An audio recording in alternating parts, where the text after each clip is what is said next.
Alright guys, welcome everyone to another episode of Crypto Corner, your favorite video podcast where we discuss everything crypto related so that you can navigate safely in the cryptoverse. Let's do another market update today. I'm gonna look at the charts of Bitcoin and Ethereum as I always do, because today we actually have quite some action on the markets. Everything is pumping actually, everything. Bitcoin is up almost 8%. Ethereum is up 4.5%, BNB 4.25%, Cardano 4.59%, XRP 6.15%, Solana 7.53%, Dogecoin 4.55%, Polkadot 8.58%, Shiba also 8.50%, and Matic Polygon 5.31%. These are the top 10. I mean, almost everything is pumping today. Leo coin is actually down 5%, and in the top coins, XCN chain is also down 1%, which is not much. Everything else is green. Pretty much. Helium. Oh, Helium is really having a bad month, I would say. For the last couple of weeks, Helium is down. I don't really follow that project. It is on my watch list, but I don't really follow it, so I'm not really sure what's happening with Helium, but I know that it was heavily advertised via network marketing, so you know my take on this. I don't really like those.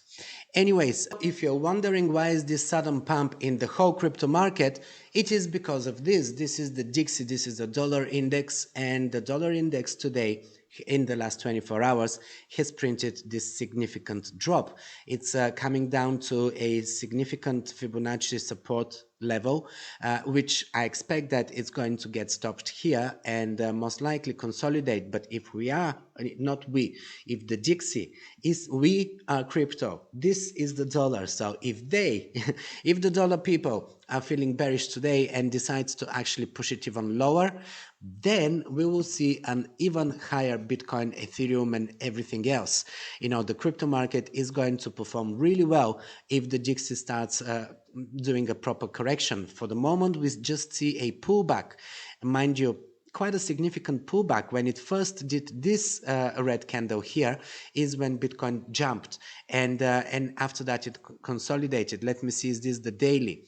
So on the daily, we're actually seeing some decent selling here and another decent selling here in the last 24 hours. So if they are to continue the sell-off of the dollar, then we will be really good with crypto. But we are depending on this, and Bitcoin is the main reason.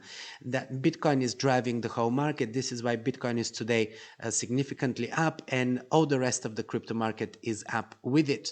And this is what the weekly looks like on the Dixie. As you see, this is just a minor pullback. Now, this could go into a correction, and we've done pullbacks that are slightly bigger than this one. So if we are to actually drop here to these lower Fibonacci levels, which are support levels, then it's going to be great for Bitcoin. But let's switch into the Bitcoin chart and analyze it properly. Let's see what the indicators on the actual Bitcoin chart are telling us.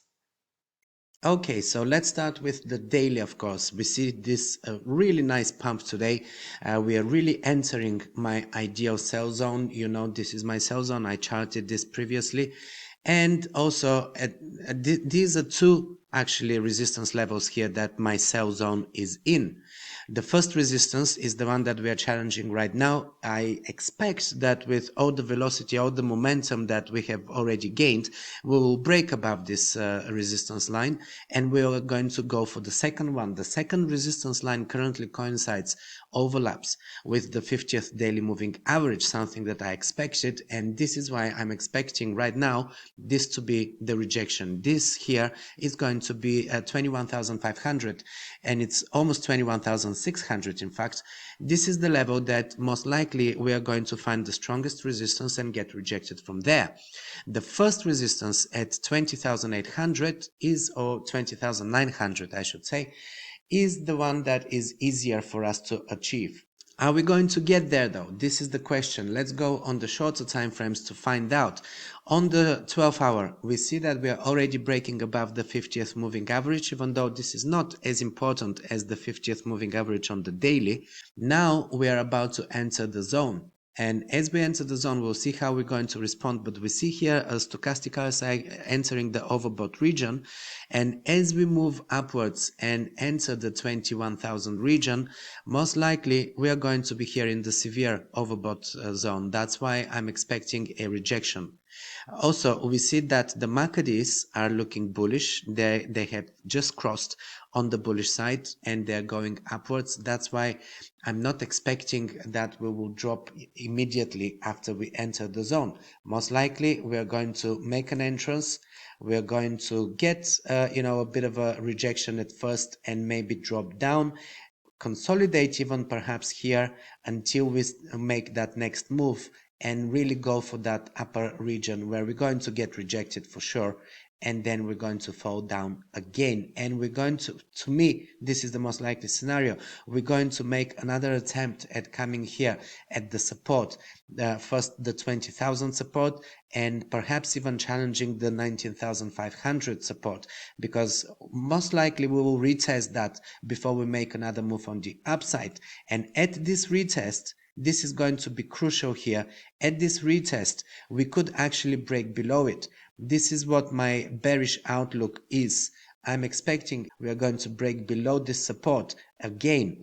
There is also another scenario. We could actually come much higher before we drop again. If we gain enough momentum right now and the sentiment really turns bullish, we could actually go here and challenge these upper regions of resistance. And even we can go higher to the upper region resistance here. And then we can get rejected and make another drop on the downside. Why I'm saying that? If we go on the 2-day, we will see that more clearly. This is the 2-day chart. What we are seeing right now is this bounce here that is entering this region. After that, we can get a rejection. And if we get stopped at this support and we don't break below it, then we will open the door to another bull run that can take us all the way up here in this region, where we are definitely finding a rejection. And from there, we are making another drop at least to this region yet again. This is a very likely scenario. It's something that happens a lot. Basically, what I'm saying is that we have, let me just remove these drawings. We have here a few zones that are of importance. We have this zone, which we have consolidated for a while before we actually broke below it. And then we also have this zone, which was a previous high, a local high, our most recent high. It's actually these three zones here that are quite important. So we have the first zone that we are currently challenging. If we manage to break above this zone, then we have the previous high, which is acting as a strong resistance. Now, if we look at the longer term, coming here into this zone is no big deal. This is a bounce. It's literally just a bounce from where we are. However, in a bear market, we tend to make these short-term rallies, and it is possible that we actually come all the way up here to previous highs, to previous strong resistance, test this resistance, most likely fail the first time, of course, fail this resistance, get rejected again, and come back into previous lows.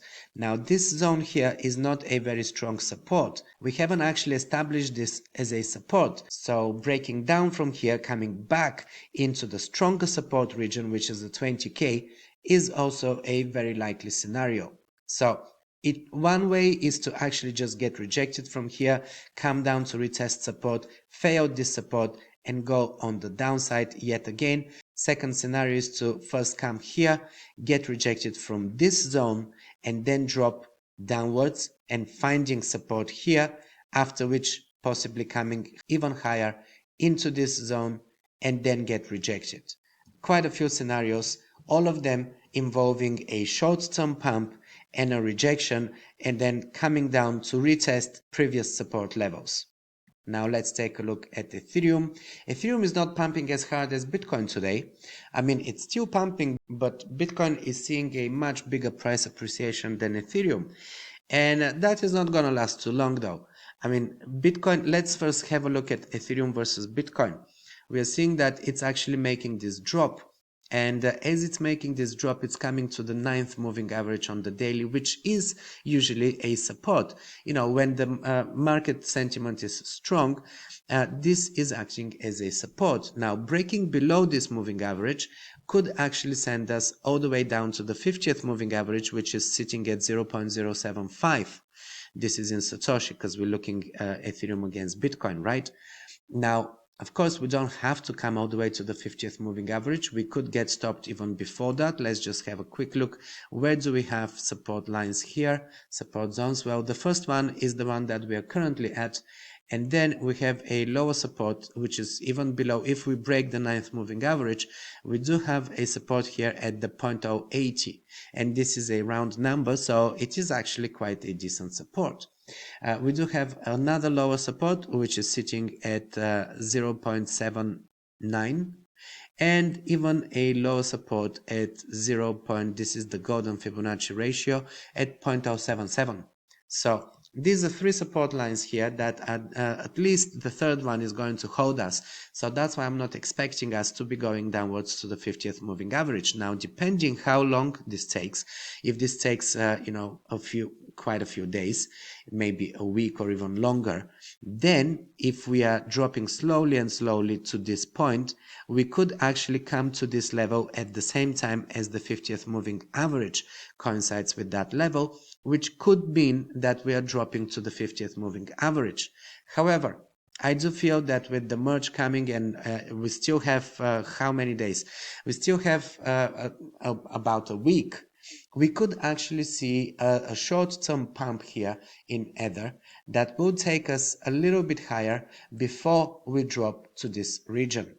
A drop to this 50th moving average is, to me, inevitable. I expect it, especially after the merge, because all the news, all the hype that is currently happening surrounding this upgrade is going to subside as soon as it happens. And there will be a lot of sellers, a lot of speculators that are just waiting to sell the news, to sell the event even, not really the news. But shortly after the event, the price will pick up again. The price is not going to dump heavily unless we have some, glitches and bugs and things that are going to be quite detrimental to the upgrade and kill that momentum that we've built. But with the momentum that we've built, I'm expecting that a drop to the 50th moving average is pretty much all we can do in terms of downwards price action, and from there going upwards. So we'll see how this will play out. Now let's go back to Ethereum versus USD, because this is what most people are trading and this is what they're mostly concerned about. So on the way up, we do have a resistance which we are challenging right now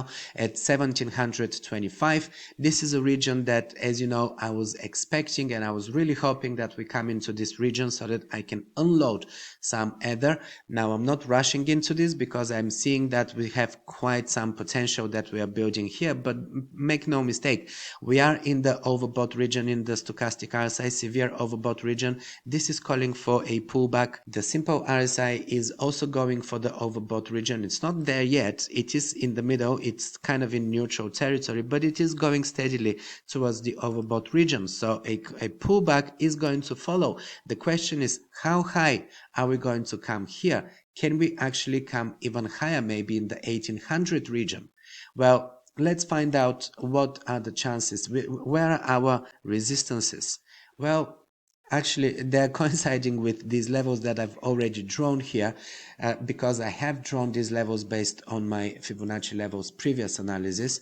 There is one more line that I didn't draw. Let me mark it here. And this is orange because it is a resistance, and we even have another higher one, which of course coincides with the local top we printed very recently. And these are the levels here that most likely are going to see some resistance. The first one being 1733, the second one being 1794, pretty much 1800, then we have 1900. These two, to me, are going to be very difficult to achieve because, as you know, I feel that the merge has already been priced in. People are now looking to lock in profits. So any break above the 1700 and especially going for the 1800 is going to be a sell signal for many. There's going to be, and I'm one of those people, I'm looking to unload. Should we break this resistance line here, I'm definitely looking to unload. I mean, even a failure, a rejection from this resistance line is also going to be a sell signal for me.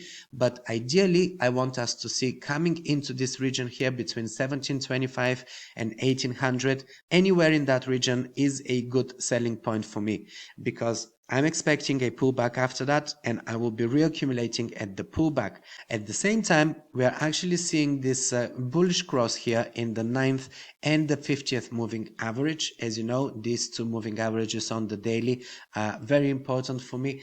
Cross in the 9th and the 50th moving average is also very bullish.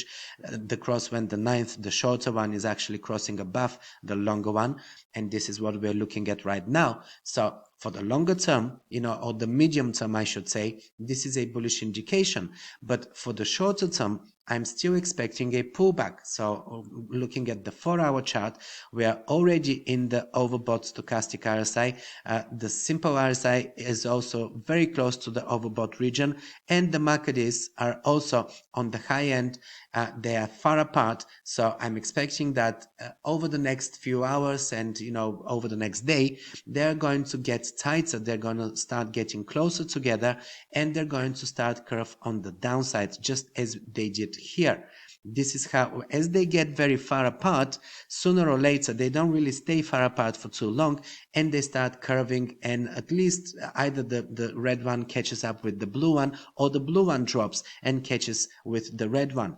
And because the blue one is quite high here, I'm expecting that this is what is going to happen. We are going to see a curve in the blue line starting to drop at the same time as the red one is still going slightly higher, and they will be crossing at some point soon. This is indicating a pullback.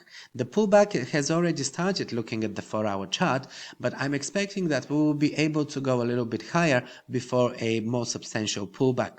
And this is why I'm looking to sell as we start getting into the 1700 region, and especially 729, 725, and especially if we break above it, this for me will be even more of an indication to sell.